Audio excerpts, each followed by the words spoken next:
if you have decided you'll like to change the default settings to disable all comments on YouTube, this video is for you. So what you need to do is to go to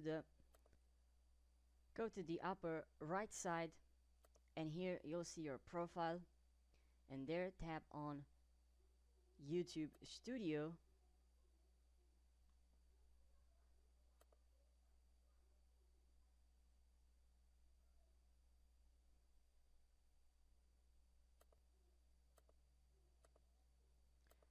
Now scroll a little bit down, and here you'll see settings. Tap on settings, and here in settings we have general, channel, upload defaults, permissions, community, and agreements. And here we have community, automated filters, and defaults. Please select defaults, and here we have comments on your channel. This setting applies to community posts and new videos. Existing videos won't be affected. So now if you want to disable all the comments from on YouTube, what you need to do is to select disable comments, and now tap on save.